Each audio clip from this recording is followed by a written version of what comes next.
E nós vamos falar agora do caso do rapaz que quebrou o relógio. Lembra o relógio de Dom João VI? Aquele relógio que era da época de Luís XIV, né? Foi feito pelo relojoeiro de Luís XIV, um relógio muito bacana que tinha lá no Palácio do Planalto e que foi quebrado durante as manifestações do dia 8 de janeiro. Um absurdo isso, não tem desculpa esse tipo de coisa. E esse rapaz, o Antônio Cláudio Alves Ferreira, que teria sido o responsável por isso, ele foi preso então, né? E a imagem dele surgiu, espalhou muito. Por quê? Porque a imprensa toda queria associar o 8 de janeiro com Bolsonaro, muito embora não tivesse nenhuma ligação no caso, mas queriam muito associar as coisas. E daí, como ele estava vestindo uma camisa do Bolsonaro, né? A imagem dele foi espalhada por todo mundo, coisa e tal. E a questão é, ele está solto agora, ele foi solto. E 2 anos, ele cumpriu 2 anos e 4 meses de detenção e ele está solto. Por outro lado, o STF condenou uma mãe de 7 filhos, cuja única coisa errada que foi feita no dia 8 de janeiro foi filmar a multidão indo para o 8 de janeiro e incentivar as pessoas a irem na manifestação antes da coisa ficar violenta. Não tem imagem dela em nenhum prédio de Brasília, entrando em lugar nenhum, quebrando absolutamente nada. No entanto, ela foi condenada a 14 anos de cadeia. Qual que é a diferença? Por que está tendo um tratamento tão diferente nesses dois casos? Vamos entender essa situação aqui. Essa notícia foi sugerida por Boni007, Max Ray e várias outras pessoas. Obrigado aí ao pessoal que sugeriu notícias lá no nosso site, no visãolibertaria.com. E obrigado a você que está assistindo o nosso vídeo. Se você gosta do nosso conteúdo, por favor, deixa o seu like, se inscreva aqui no canal, né? Pois bem, antes de mais nada, deixa eu deixar muito claro que eu sou totalmente favorável à liberação do Antônio, tá? Eu sei que tem gente que acusou ele de ser um infiltrado e não sei o que lá, e eu sinceramente não vi nenhuma evidência de haverem infiltrados no 8 de janeiro. O que eu vi evidência foi de negligência. Negligência tem evidência óbvia. A tropa que fica ali no Palácio do Planalto conseguiria parar qualquer multidão que fosse para lá. Bastava uma ordem. No entanto, não quiseram fazer isso. No entanto, por algum motivo, o pessoal deixou entrar no Palácio do Planalto, deixou quebrar as coisas. A negligência teve. A negligência eu tenho certeza que teve. Infiltrado, muita gente fala, muita gente acusa o Antônio de ser. Eu, sinceramente, não vi nenhuma evidência disso. Mas o ponto central aqui é... O curioso é que o Antônio foi para a primeira instância. E lá na primeira instância, o juiz que está cuidando do caso dele, o juiz Lourenço Migliorini Fonseca Ribeiro, muito corretamente, né, definiu a soltura dele. Ele já cumpriu a parte da sentença que é determinante para a progressão de regime. Ele foi condenado a 17 anos de cadeia no início pelo Alexandre de Moraes, e por algum motivo o caso dele desceu para a primeira instância depois da condenação. Eu acho estranho isso, né? Mas enfim, é o que está acontecendo aqui. E por quebrar um relógio histórico durante a invasão do Palácio do Planalto e coisa e tal, um absurdo isso, né? E foi condenado a 17 anos de cadeia, mas como vocês sabem, aqui no Brasil você tem progressão de regime, principalmente num caso como o dele, que ele era réu primário, ele não tinha nenhum antecedente criminal e coisa e tal. Ele cumpriu 2 anos e 4 meses de cadeia, que, acredite, é muita coisa, isso é muito tempo realmente na vida de uma pessoa, e a decisão judicial concedeu a ele a progressão para o regime semiaberto. E aí o que acontece? Como no Brasil não existem presídios de semiaberto em número suficiente, como o condenado tem direito a isso, ele vai para casa dele, fica em casa, né? É o que é o padrão. Só no caso do Daniel Silveira que o Alexandre de Moraes confronta toda a jurisprudência, toda a doutrina que tem no Brasil para dizer que o cara tem que ficar preso porque não pode, porque não sei o que lá, que é um absurdo. E aí o Daniel Silveira, embora já tivesse há mais tempo ainda direito à progressão de regime, coisa e tal, porque o Daniel Silveira também não tem nenhum crime anterior, não tem nenhuma pena anterior. No entanto, o Daniel Silveira continua cumprindo prisão no semiaberto. O semiaberto no Brasil existe para presos que não tem casa, não tem para onde ir. Aí o pessoal acaba ficando na colônia penal lá, mas o Daniel Silveira foi obrigado a ficar nessa colônia penal porque o Alexandre de Moraes simplesmente não aceita a justiça brasileira. Ele quer punir. Como a gente sabe, não é um caso de justiça, é um caso de política, ou de vingança, ou de ódio interno que o Alexandre de Moraes tem por ser um ser tão idiota e não suporta ver a popularidade que tem o Bolsonaro, como que as pessoas gostam do Bolsonaro e não gostam dele. Caramba, eu lustro minha careca com tanta frequência e as pessoas não gostam de mim, como é que pode, né? Enfim, esse rancor interno do Alexandre de Moraes faz ele tratar o Daniel Silveira de uma forma totalmente absurda. Então, esse juiz que liberou o Antônio está absolutamente correto, isso é jurisprudência, isso é o padrão nos tribunais brasileiros. O condenado cumpriu o prazo para progressão de regime, iria para o semiaberto. Se não tem semiaberto, não tem vaga no semiaberto, vai para casa dele. É isso daí.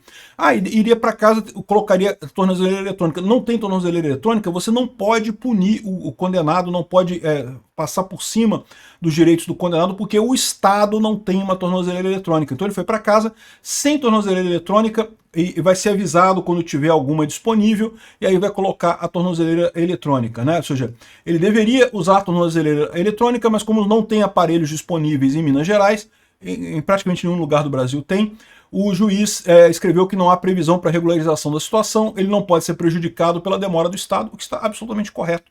Isso aqui, a decisão desse juiz está totalmente correta. Quem está errado é o Alexandre de Moraes. E o grande risco que a gente corre aqui no Brasil é justamente da justiça começar a aplicar esse precedente Alexandre de Moraes para outros casos, né? Quando você não gosta do réu, você diz, não, o Xandão disse que não pode, que tem que ficar em semiaberto, tem que ficar na colônia penal, e, enfim, né? O nome dele vai entrar para a lista de espera da tornozeleira eletrônica e coisa e tal. Ou seja, nada aqui tem coisa de errado, tá?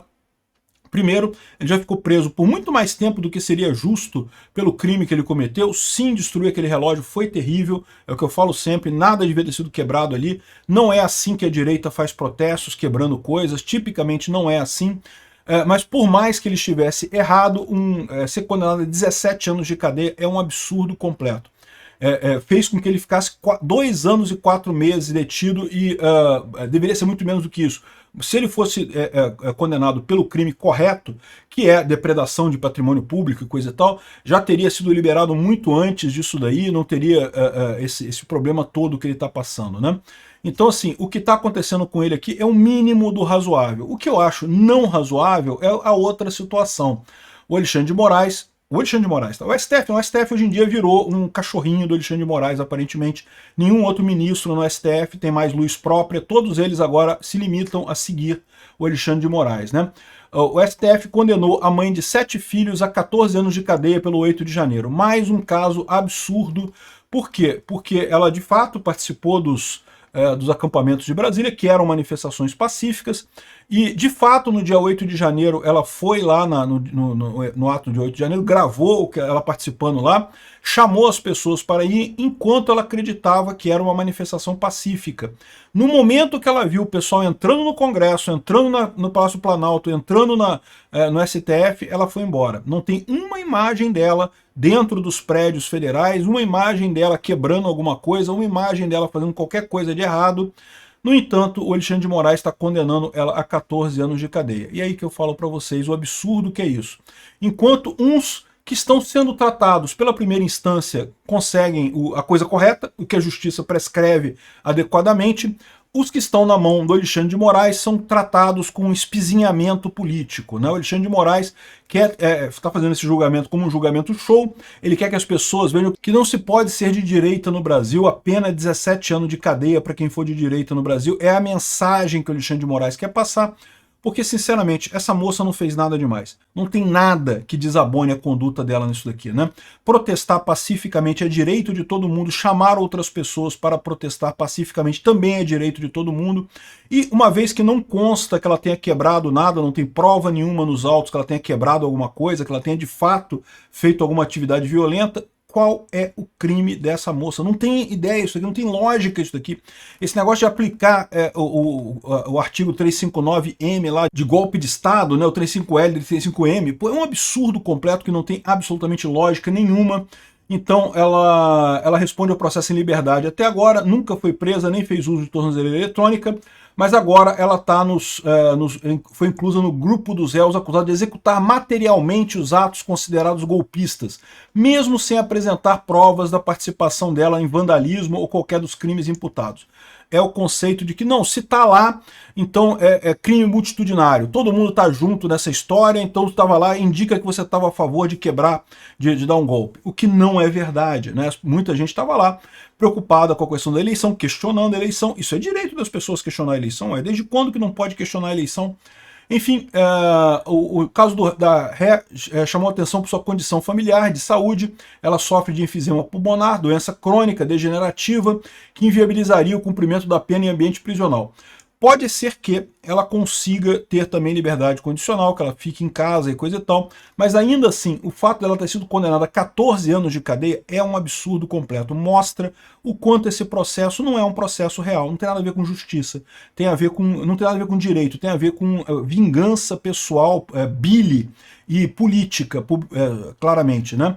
Eu espero que essa coisa seja só um pequeno acidente no percurso da nossa história, que rapidamente isso seja corrigido e o Alexandre de Moraes seja responsabilizado por esses absurdos que ele está cometendo contra o Daniel Silveira, contra a Gisele, que é o nome dessa moça aqui, e também contra o Antônio, porque embora o Antônio também tenha feito um ato grave, ninguém tem dúvida disso, eu fui o primeiro a condenar esse pessoal, não deveriam ter quebrado as coisas num domingo, né, que não tinha ninguém lá no Palácio Planalto, ninguém na coisa.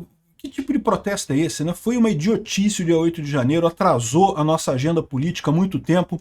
Eu acho que tem que ser punido o pessoal sim, mas tem que ser punido quem quebrou coisa pelo que quebrou. Isso tem que ser punido mesmo. Mas mesmo essa punição não seria cadeia de 17 anos que botaram no Antônio. É um absurdo isso também. Enfim, muito triste isso. Mas a gente vai superar isso, eu tenho certeza. O Brasil ainda vai superar esse caso, ainda vamos botar na cadeia as pessoas responsáveis por essa lambança. Flávio Dino, Alexandre de Moraes e o pessoal do PT. Esse pessoal tem que pagar por isso. Nós ainda vamos ter um processo ainda para administrar a culpa efetiva pelo que está acontecendo aqui. O Alexandre de Moraes tem que ser responsabilizado pelas lambanças que ele está fazendo. O Flávio Dino tem que ser responsabilizado pela negligência no dia 8 de janeiro, porque não tenha dúvida que teve negligência. No mínimo, teve omissão ali, no mínimo, se não foi de propósito, se não foi deixar quebrar para culpar depois, como parece em algumas situações, né? Eu não tenho dúvida nenhuma que Alexandre de Moraes e Flávio Dino têm que responder por esses crimes que eles cometeram.